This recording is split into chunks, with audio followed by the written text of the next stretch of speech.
માનવ શરીરની સાથોસાથ બે પ્રકારની જવાબદારી બનાયેલી છે. એક છે શરીર છે, મા બાપ છે, રાષ્ટ્ર છે, સમાજ છે. એટલે શરીરની સાથોસાથ પરિવાર અને સમાજની સેવા કરતા કરતા એક જીવનને વિતાવવાનું છે. ગુરુ જયંતિ આપણને એક એલાન આપી જાય છે કે શરીરની સાથોસાથ એક આત્માની, માનવ શરીરમાં રહ્યો એવો જે આત્મા, એની પણ આપણે સેવા કરવાની છે. આત્મા એનું ઓરિજિનલ સ્વરૂપ અક્ષર બ્રહ્મ એ સચ્ચિદાનંદ સ્વરૂપ છે, પ્રેમ સ્વરૂપ છે, નિર્દોષ સ્વરૂપ છે, આનંદ સ્વરૂપ છે. પણ અનંત કાળથી આ ઇન્દ્રિયોથી ગયેલી ગંદકીના ફળ સ્વરૂપે આત્મા ગંદો થતો જ જાય છે, થતો જ જાય છે, થતો જ જાય છે. જે વ્યક્તિ ગુરુ જયંતિ ન ઉજવી શકતી હોય, જે વ્યક્તિ ગુરુ પૂર્ણિમા ન ઉજવી શકતી હોય, એ પોતાના આત્માને ક્યારેય કોટિકલ્પે અનંતકાળ સુધી સુખી નહીં કરી શકે. આપણે આપણા આત્માને સુખી કરવો છે જ. તમારે સારું ઘર જોઈએ, સારી બેડરૂમ ને બાથરૂમ ને બધું જોઈએ. બધાને જ બધું સરસ ગમે છે, પણ આંખ બંધ કરીએ ત્યારે નરી ગંદકી દેખાય. તમે ખૂબ વિચારજો. અહીં ચિંતાઓની આગ, કલુષિત વિચારોની હોરી, બહારની ગંદકીને અભડાવી એથી ખતરનાક ગંદકી આત્મા ઉપર ચોટેલી છે. અને એ આત્માના ઓરિજિનલ પવિત્ર દિવ્ય સ્વરૂપના દર્શન કરવા માટે અને એમાં રહેલા પ્રભુના દર્શન કરવા માટે અથવા એ આત્માની સેવા કરવા માટે ગુરુ જયંતિ અનિવાર્ય છે, પ્રાણ સમાન છે. ભારતના આઠ-દસટા પુરુષોએ, વશિષ્ઠ અને યાજ્ઞવલ્ક ઋષિઓ, એ અદ્ભુત સંતોએ આત્માની સર્વોત્તમ રક્ષા સેવા થયા કરે. વચ્ચે એક વાત કરું છું, તમને એક પ્રશ્ન પૂછું છું. 70-80 વર્ષના લીઝ સાથે આપણે પૃથ્વી પર આવ્યા છીએ. આ એક દેહને માટે આપણે કેટલો દાખલો કરીએ છીએ. દેહને માટે, સગા સંબંધી માટે, દીકરા દીકરી માટે, સમાજ માટે એક ધાર્યું લોહીનું પાણી આપણે કરી રહ્યા છે. ન કરવું એવું નથી કહેતો. મનુષ્ય એક સામાજિક પ્રાણી છે અને સમાજ માટે જીવવું જોઈએ, એની આર્ડન ડ્યુટી છે. પણ એના કરતાં વિશેષ સ્વરૂપે એક વાત બહુ પાકી માનજો કે જો આત્માની અસેવા કરી તો જય સ્વામિનારાયણ, એ ગર્ભવાસ યમપુરીના ચક્રાવામાંથી આપણે બહાર નહીં નીકળીએ. એક વાત આજે મારે તમને ફરીથી કહેવી છે. મેં સુરતમાં બી કહી કે આખી દુનિયાને કદાચ છેતરી શકાશે, ભગવાનને, ભગવાનના પવિત્ર સંતને છેતરનાર કોઈ જન્મ્યો નથી, જન્મશે બી નહીં. અદ્દલ ન્યાય છે, અદ્દલ. ભક્તોના અવાજને સાંભળે છે, તમારી ભજન પ્રાર્થનાને સાંભળે છે, તમારા આત્માને પરમાત્મા તરફ એ દોરે છે. અને ત્યાં આગળ એક સમર્થ સુકાની જોઈએ જ. 4 પ્રકારની સંતોની વાત તો કુરાનમાં લખી છે. સંતની અનિવાર્યતા કુરાનમાં છે, બાઇબલમાં છે, બધા ધર્મોમાં બી છે. પણ ત્યાં પ્રાર્થના જ રહી ગઈ, બંદગી જ રહી ગઈ.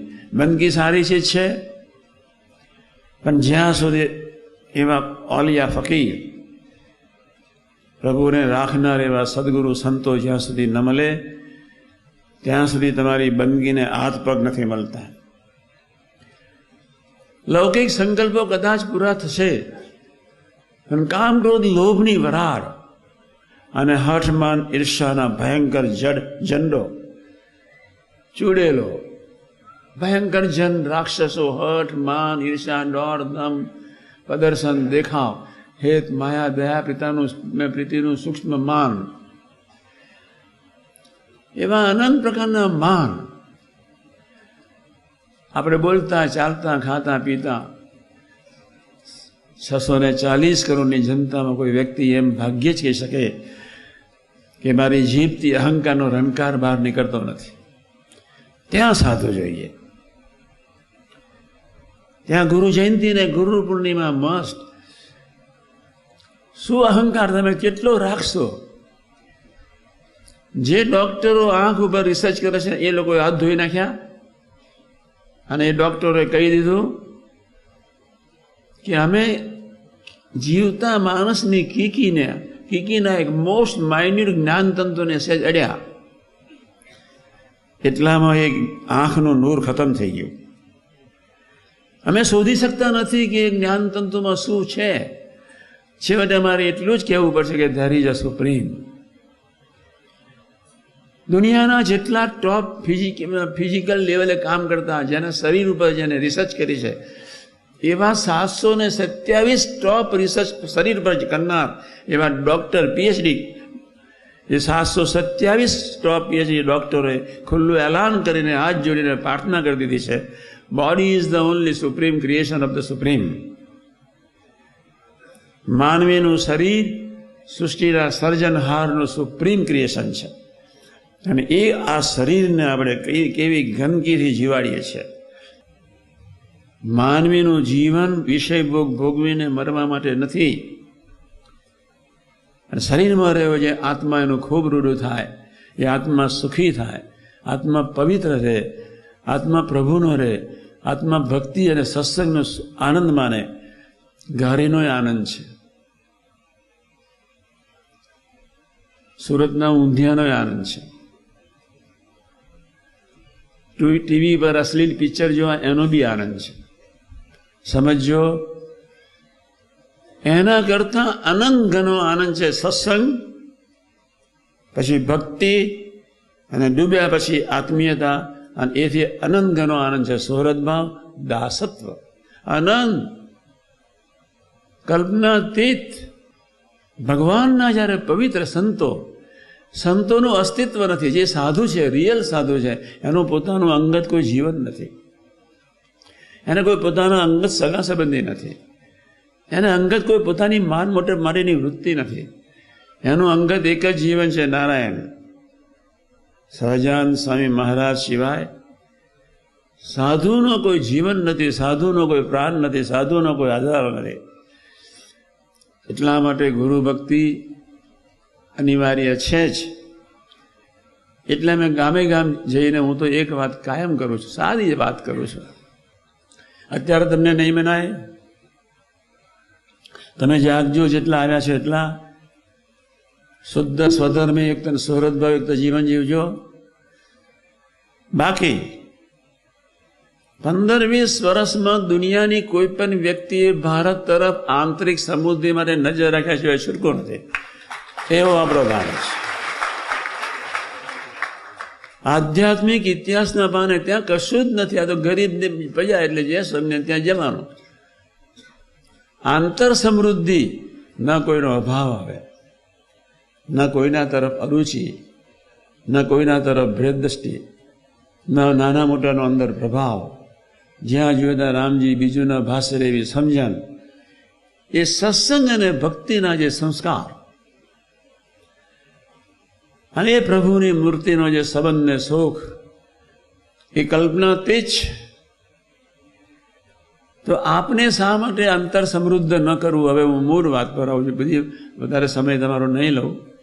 આજે કંઈક દક્ષિણા અમે લેવાના તમારી પાસે. પહેલી વાત,